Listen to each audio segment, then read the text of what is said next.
Il est 13 h. Bonjour à tous et merci de votre attention. Voici les titres à la une de l'actualité ce jeudi. La prochaine saison de commercialisation de la noix de cajou va s'ouvrir à compter du 4 février prochain. Le prix plancher marchand du kilogramme de la noix de cajou est fixé à 305 francs CFA. Le gouvernement espère atteindre une production de 1 040 000 tonnes à l'issue de cette campagne, selon les prévisions. Décision arrêtée au terme du Conseil des ministres qui s'est tenu hier au palais présidentiel. Rentrée solennelle du Conseil économique, social, environnemental et culturel, CESEC, ce jeudi matin. Rentrée solennelle du CESEC présidée par le président Alassane Ouattara. Eugène Akaouélé, le président de l'institution, a rendu hommage au président Ouattara pour sa vision du développement et son engagement au service de la Côte d'Ivoire.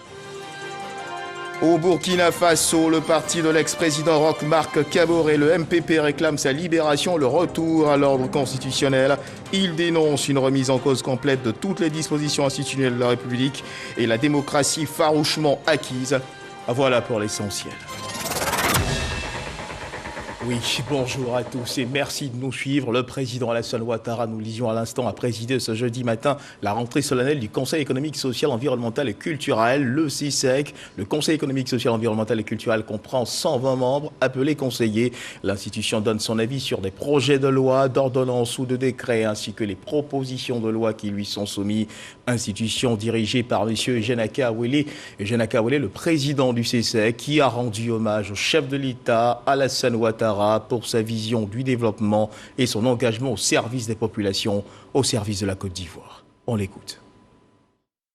Mesdames et messieurs les conseillers économiques, sociaux, environnementaux et culturels, par la seule présence du président de la République, ce jeudi 27 janvier 2022 représente un jour important dans les annales de notre Assemblée consultative. Je vous prie donc de vous tenir debout et d'accueillir sous vos ovations nourries son Excellence M. Alassane Ouattara, président de la République de Côte d'Ivoire. C'est l'occasion pour moi, Monsieur le Président de la République, de vous rendre hommage pour vos grandes et immenses œuvres pour notre pays, pour votre pays.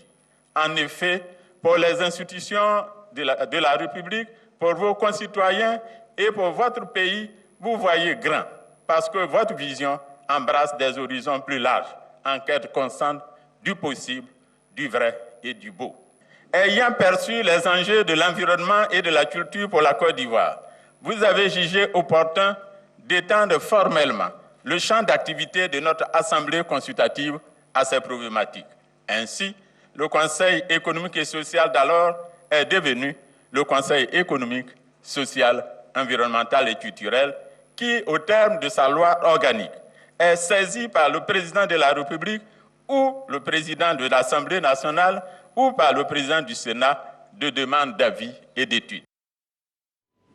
Voilà, à l'instant, Eugène Akaouélé, président du Conseil économique, social, environnemental et culturel, le CESEC. Nous le disions à l'instant, un Conseil des ministres s'est tenu hier au palais présidentiel. Conseil des ministres présidé par le chef de l'État, Alassane Ouattara. Au terme de ce conseil, l'on note que la prochaine saison de commercialisation de la noix de cajou va s'ouvrir à compter du 4 février prochain. La fixation du prix plancher marchand du kilogramme de la noix de cajou est fixée à 305 francs CFA. Et selon les prévisions, le gouvernement espère atteindre une production de 1 040 000 tonnes à l'issue de cette campagne. Le point de ce conseil avec Jérôme Kofi Aboula. Il s'est réuni ce mercredi au palais présidentiel. Comme à son habitude, le Conseil des ministres a pris des mesures pour apporter des réponses aux différentes préoccupations. Au niveau des projets de loi, l'une des décisions consacre la ratification par le président de la République, Alassane Ouattara, de la Convention de travail dans le secteur de la pêche.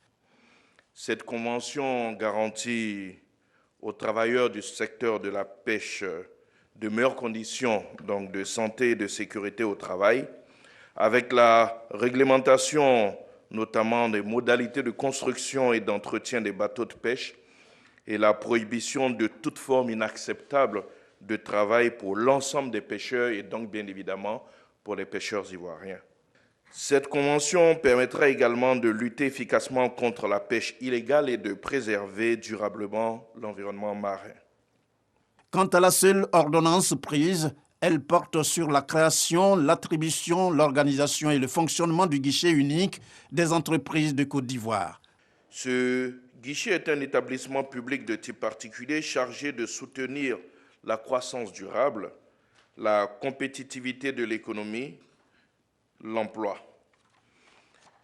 Il a également pour mission de favoriser l'innovation, le développement et la conquête des marchés extérieurs en contribuant à l'accompagnement des entreprises, à la facilitation de leur accès au financement et à l'obtention des garanties. L'action de ce guichet est orientée en priorité vers les entreprenants, les très petites entreprises, les petites et moyennes entreprises et les entreprises de taille intermédiaire. Au cours de cette réunion, il a été aussi question de la campagne 2022 de la NACARD. Selon le Conseil, cette campagne s'ouvre le 4 février avec comme prix plancher bord-champ fixé à 305 francs le kilogramme. Le Conseil a fixé l'ouverture de cette campagne 2022 au 4 février prochain et a arrêté le barème et les prix ci-après sur proposition, bien entendu, du Conseil du coton et de la NACARD. Ainsi, le prix plancher obligatoire bord-champ est fixé à 305 francs. Les autres prix planchers obligatoires sont respectivement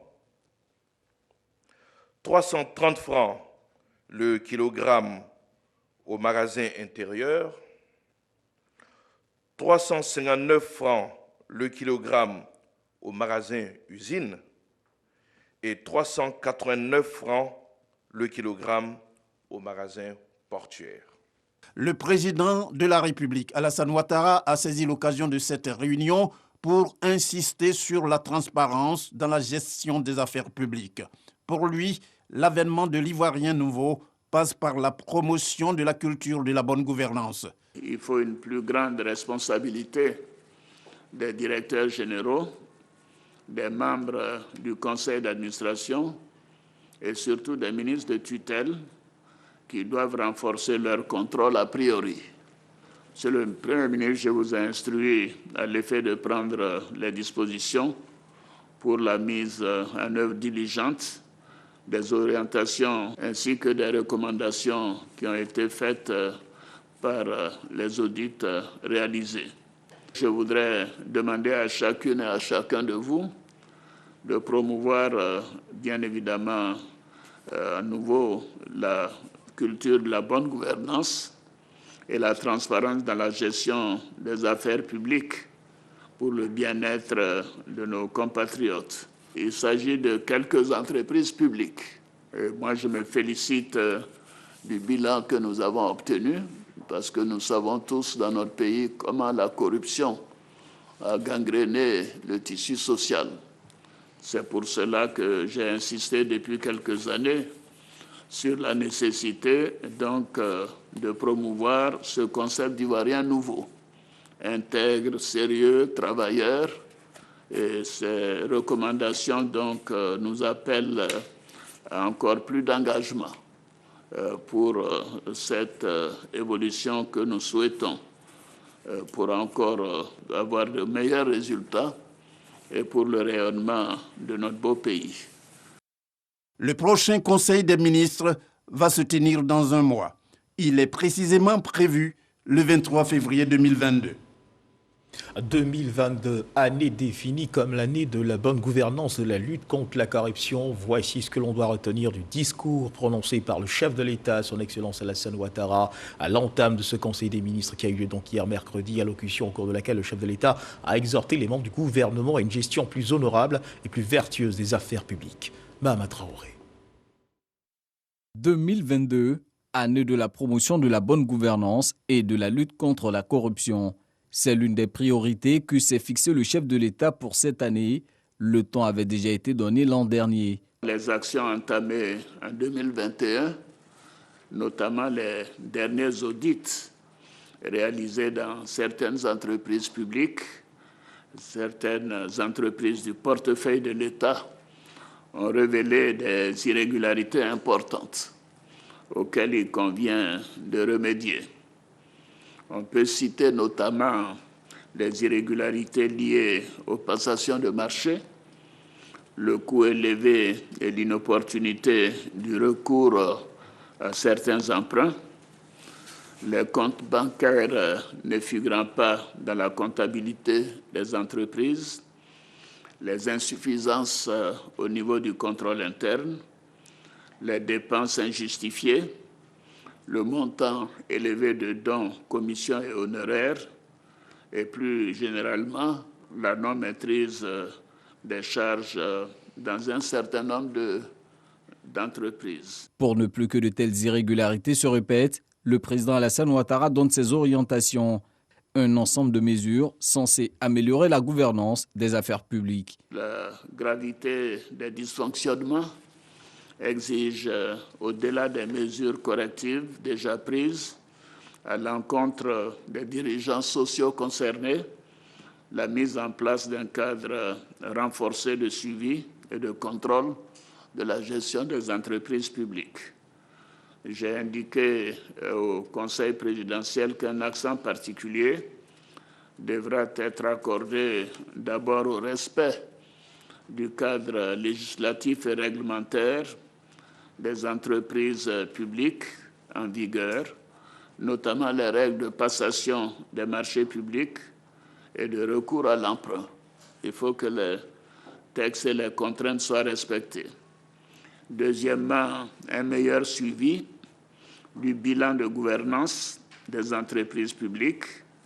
Et évidemment, à cet effet, je souhaite qu'au terme de chaque exercice comptable, une communication en Conseil des ministres sur le bilan de gouvernance des entreprises publiques soit présentée.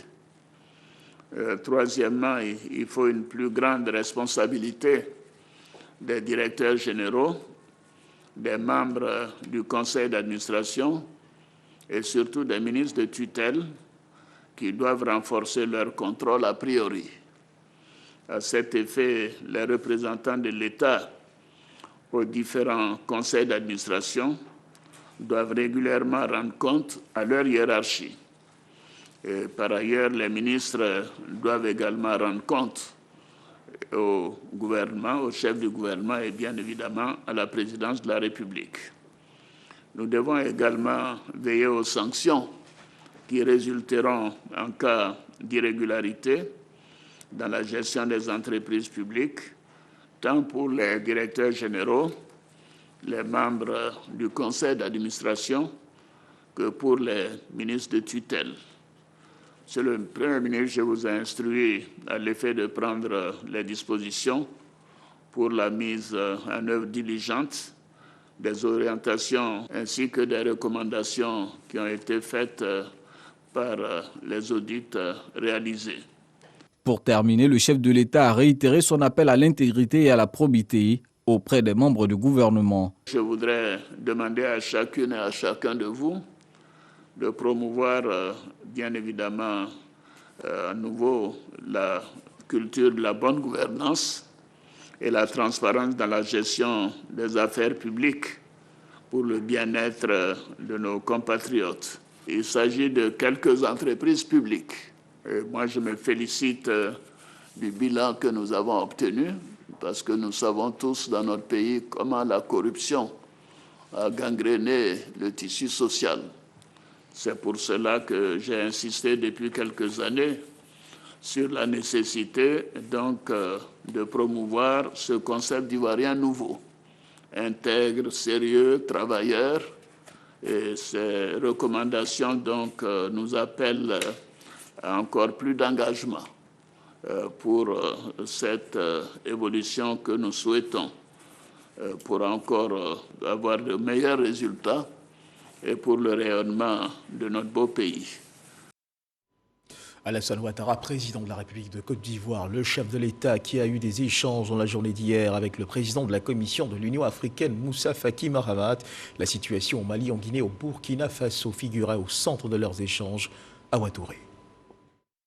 Le président de la Commission de l'Union africaine, Moussa Faki Mahama, en tournée dans la sous-région ouest-africaine pour vivre au plus près la situation au Mali, en Guinée et au Burkina Faso. Il a été reçu ce mercredi 26 janvier dans la soirée par le chef de l'État, le président de la République, Alassane Ouattara. J'ai eu le plaisir et l'honneur d'être reçu par son Excellence Monsieur le Président de la République de Côte d'Ivoire. Je suis en tournée en Afrique de l'Ouest, qui, vous le savez, est marquée ces derniers mois par des changements anticonstitutionnels de coup d'État. Je me suis rendu successivement à Accra pour rencontrer le président en exercice de la CEDEAO. Je suis allé également à Bamako pour rencontrer les autorités de la transition, à Dakar pour rencontrer le président Macky Sall, président du Sénégal, futur président de l'Union africaine. Et je suis arrivé ce soir à Abidjan pour rencontrer son Excellence, Monsieur le Président Alassane Ouattara, pour échanger sur cette situation, m'informer et prendre des conseils. Nous sommes dans la phase de préparation de notre sommet ordinaire à la fin de la semaine prochaine. Et il est tout à fait normal que le président de la commission que je suis puisse venir dans la région, échanger, être au plus près de la réalité sur le terrain et préparer le sommet qui sera certainement consacré en grande partie aux questions de paix, de sécurité et de stabilité dans notre continent. Dans le cadre des préparatifs du prochain sommet de l'Union africaine, le président de la Commission, Moussa Faki Mahama, a fait avec le président de la République, Alassane Ouattara, le point sur la situation sécuritaire en Afrique de l'Ouest et sur l'ensemble du continent. Et du côté de l'Assemblée nationale, 3 projets de loi ont été adoptés par la Commission des affaires générales et institutionnelles de l'institution. C'était hier mercredi. Des projets de loi relatifs à différents domaines, le code de procédure pénale, la lutte contre le terrorisme, l'organisation, le fonctionnement du pôle pénal, économique et financier. Éric Goré. Les députés membres de la Commission des affaires générales et institutionnelles de l'Assemblée nationale en séance de travail à l'hémicycle. Ils examinent 3 projets de loi proposés par la présidence de la République de Côte d'Ivoire. Le projet de loi portant création, compétences et organisation du pôle pénal, économique et financier. Le projet de loi portant ratification de l'ordonnance numéro 2021-431 du 8 septembre 2021 portant création de l'Académie internationale de lutte contre le terrorisme.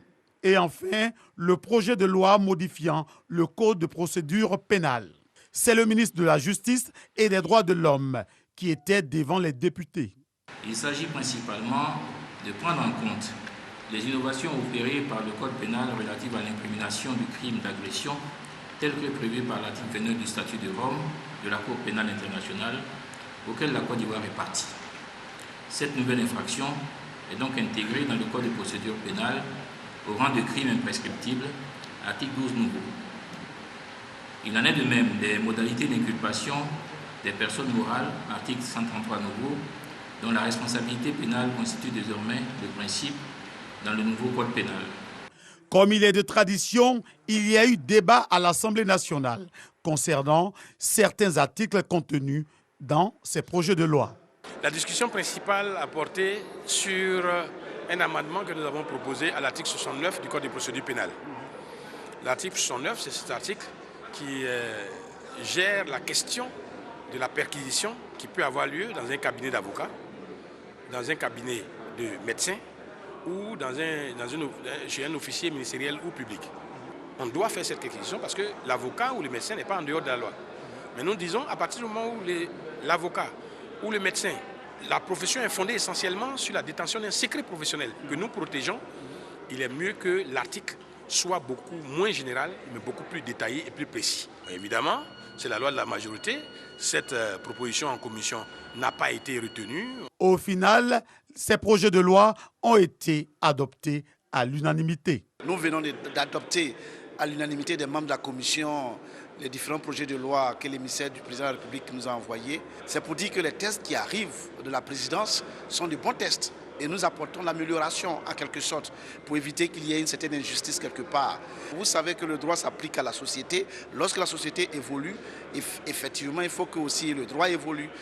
Ces 3 projets de loi examinés et adoptés par les députés sont contenus dans la Constitution du 8 novembre 2016, modifiée le 19 mars 2020. Et justement, dans la sous-préfecture de Bédiala, les populations sont sensibilisées aux nouvelles dispositions et modifications des lois. À l'initiative de cette sensibilisation, une délégation de cadres de cette sous-préfecture, une démarche qui permettra aux populations d'éviter de se faire une mauvaise interprétation des dispositions et modifications des lois. Éric Goré. Ils sont sur le terrain pour expliquer dans les moindres détails l'importance de ces actions de l'Assemblée nationale visant à adopter certaines lois datant de plus de 30 ans au contexte actuel et aussi parler de nouveaux projets de loi. Voici les raisons principales de la tournée de Tiboué Michel dans la sous-préfecture de Bédiala. Le député de cette circonscription s'est fait accompagner des élus et cadres de cette localité pour faire passer son message avec brio. Projet de loi relatif aux mesures de protection des victimes de violences domestiques, des viols, des violences sexuelles autres que domestiques. On ne frappe pas son épouse. Les épouses aussi, ne frappez pas vos époux. C'est dans les deux sens. Hein. Un mari, quel que soit ce que son épouse a pu commettre comme erreur, comme faute, qui se permet de battre sa femme, peut aller en prison de 3 mois à 6, après d'1 an et 2 ans. De Gonaté en passant par Nyamanoufla, Zérifla, le parlementaire est allé au contact de ces populations à qui il a demandé de toujours œuvrer pour la paix et la cohésion sociale. Et à suivre à présent l'évolution de la Covid-19 dans notre pays.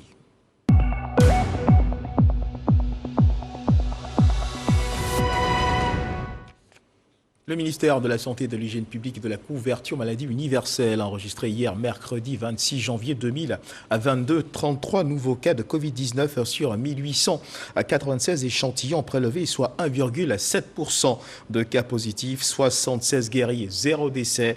À la date du 26 janvier 2022, la Côte d'Ivoire, notre pays, compte donc 80 396 cas confirmés, dont 77 143 personnes guéries, 782 décès et 2471 cas actifs. Le nombre total d'échantillons est de 1 346 730. Le 25 janvier, 13 997 doses de vaccins ont été administrées, soit un total de 7 952 785 doses du 1er mars 2021 au 25 janvier 2022. Le ministre de la Santé, de l'Hygiène publique et de la couverture maladie universelle invite toutes les personnes âgées de plus de 18 ans à se faire vacciner. Et rappelons que la vaccination contre la Covid-19 est gratuite et volontaire. La mairie de la commune d'Abobo a abrité une cérémonie d'hommage au président de la République Alassane Ouattara et au ministre d'État Kandia Camara, maire de cette commune. Une motion de remerciement, de reconnaissance, de soutien au président de la République a été adressée par le consortium des confessions religieuses, des imams, des chefs coutumiers et des jeunes de la commune. Serge Pacom-Didi, Jean-Marc Djedji. Merci est le maître mot de la mobilisation des populations d'Abobo en ce jour. Une motion de remerciement et d'hommage au président de la République est soumise par le consortium des confessions religieuses et des chefs coutumiers à Madame le maire d'Abobo, Kandia Camara. L'autre nom de Dieu, c'est bien la reconnaissance. Excellence, Monsieur le Président de la République, vous avez œuvré au retour de la paix, de la stabilité, de la sécurité et de la croissance. Les indicateurs de votre bonne gouvernance sont visibles. Ils ont hissé notre pays sur le piédestal qui fut le sien. Même vos détracteurs saluent les résultats obtenus en moins de 12 années. Abobo et Zo, au-delà d'un simple slogan, Abobo a fière allure. Inscrire la commune d'Abobo au rang des plus belles communes du district d'Abidjan, un vœu cher à Madame le maire d'Abobo et son équipe. Grâce au président de la République, et Madame la ministre d'État et maire, député maire commune d'Abobo, Abobo a changé. Abobo a tellement changé. Abobo même reste un peu, on va ressembler un peu les gens de Cocody. Donc c'est ce que nous on veut la jeunesse. Donc tu peux développer la ville, nous on est derrière toi. Et je voudrais au nom des femmes de la commune d'Abobo dire merci très fort de ce que aujourd'hui nous sommes en train de vivre la réalité qui avait été promise. Et une promesse, quand elle est faite, il faut être reconnaissant. Et ce jour de reconnaissance qui a été mis en place, je suis très ravie, je suis contente, je suis en joie que la paix soit toujours dans la commune d'Abobo. Les membres du conseil municipal ont traduit leur satisfaction au vu du fort engagement des populations. Nous voudrons vous dire infiniment merci pour votre engagement aux côtés de Madame la ministre d'État, maire de la commune. Merci pour votre engagement à soutenir le président de la République et le gouvernement pour toutes les actions de développement pour notre commune, mais également pour toute la Côte d'Ivoire. La construction d'un micro-tunnelier pour le drainage des eaux de pluie, le CHU d'Abobo et le lycée des jeunes filles sont d'autres projets structurants de la commune. Et dans l'actualité internationale, réuni hier mercredi 26 janvier à Ouagadougou, Burkina Faso, le bureau politique du Mouvement du Peuple pour le Progrès, le MPP, dénonce une remise en cause complète de toutes les dispositions institutionnelles de la République et de la démocratie farouchement acquises pour les responsables du MPP. La démission, il réclame donc la libération de Roch-Marc Christian Kaboré. Le parti de Roch-Marc Christian Kaboré demande donc un retour à l'ordre constitutionnel et pour les responsables de ce parti, ce coup de force vient remettre en cause tous les acquis démocratiques depuis l'insurrection populaire de 2014. Le parti lance un appel à tous ses militants et sympathisants, à tous les démocrates pour la recherche d'une solution à la situation que traverse le Burkina Faso. Toujours dans l'actualité internationale, sachez que le ministre chinois des Affaires étrangères Wang Yi a exhorté ce jeudi les États-Unis à cesser de perturber les Jeux olympiques d'hiver de Pékin lors d'un appel avec son homologue américain Anthony Blinken. La Chine qui organisera du 4 au 20 février les Jeux olympiques où elle espère montrer son aptitude à organiser un grand événement en pleine pandémie et les progrès de ses athlètes dans les sports d'hiver. La pression occidentale, notamment américaine, s'est accentuée ces derniers mois sur la Chine qui sera accusée de violer les droits de la minorité ethnique chinoise des Ouïghours dans le cadre de sa lutte anti-terroriste. Voyons à présent l'actualité sportive avec les échos des huitièmes de finale de la CAN 2021 au Cameroun.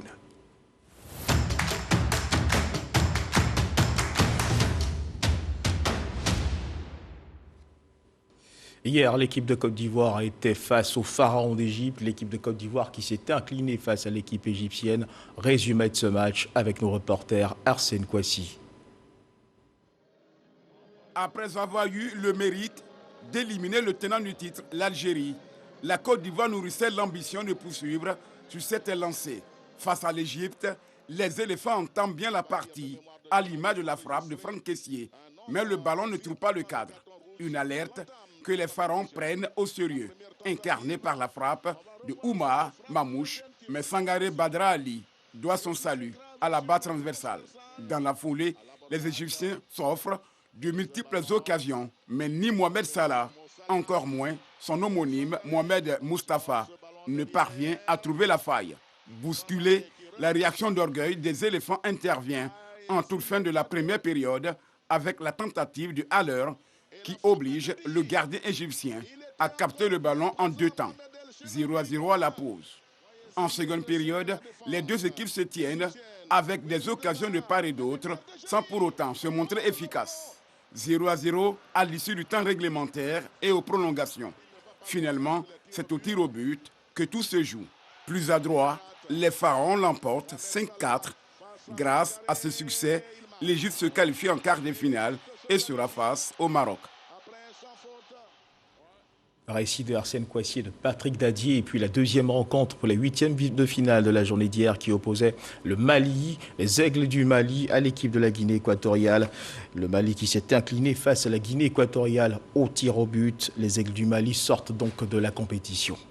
Et comme vous avez pu certainement bien le constater, les huitièmes de finale qui ont été donc disputés entre la Côte d'Ivoire et l'Égypte, c'était hier. Les éléphants de Côte d'Ivoire se sont battus comme de vrais lions avant de s'incliner, la trempe bien relevée face au pharaon d'Égypte à l'épreuve fatidique des tirs au but. Malheureusement, la chance avait déjà choisi son camp. Les Aigles du Mali se sont à leur tour inclinés donc face à la Guinée équatoriale. Des matchs de football qui ont été suivis avec attention par les supporters ivoiriens et maliens. Des supporters certes déçus par le résultat de ces matchs, mais pas du tout découragés. C'est aussi cela le football. Jean-Marc Djadji. Les éléphants de Côte d'Ivoire ne disputeront pas les quarts de finale de la 33e édition de la Coupe d'Afrique des Nations. Le conseiller du Premier ministre en charge de la jeunesse, Souleymane Touré, a suivi la rencontre avec certains supporters ivoiriens et 2 anciens internationaux, Didier Zokora et Gaoté Guimarc. Jusqu'au bout, les supporters ivoiriens ont poussé les éléphants jusqu'à la victoire. Mais le foot est parfois cruel. En 90 minutes, le ballon a refusé de prendre le chemin des filets. Après 120 minutes de jeu, la séance des tirs au but sera moins souriante pour la Côte d'Ivoire. La faute à des pharaons égyptiens plus calmes et plus concentrés lors de l'épreuve fatidique des tirs au but. Il y avait la possibilité de battre l'Égypte. Et vu le match de l'Algérie, ils ont donné la proposition des Ivoiriens. Mais malheureusement, on peut au tir au but. C'est le football. Il faut être fair play et il faut penser à la prochaine qualification Côte d'Ivoire. C'est pour moi ça le plus important. Mieux, sincèrement, c'est un bon groupe. Et puis, quand même, aller jusqu'au quart de finale même, ils méritaient. Mais c'est ça le football. Le découragement n'est pas ivoirien. Nos joueurs n'ont pas démérité. Ils ont mouillé le maillot. La CAN 2023, c'est dans 1 an.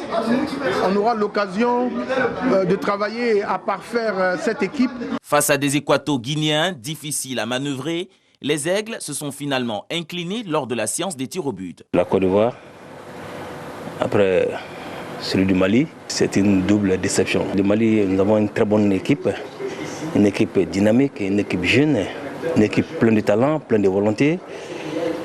Mais nous avons manqué de chance et je pense que la chance va nous sourire très très bientôt. Pour le Mali, les futures batailles arrivent très rapidement. Dès le mois de mars, les Aigles tenteront de se qualifier pour la première fois de leur histoire à la prochaine Coupe du Monde au Qatar. Pour cela, le Mali doit franchir l'obstacle tunisien pour les matchs de barrage. Voilà, éléphant un jour, éléphant toujours, c'est la loi du football. Bon retour à nos pachidermes, c'est la fin de cette édition. Merci de nous avoir suivis. Dieu garde la Côte d'Ivoire.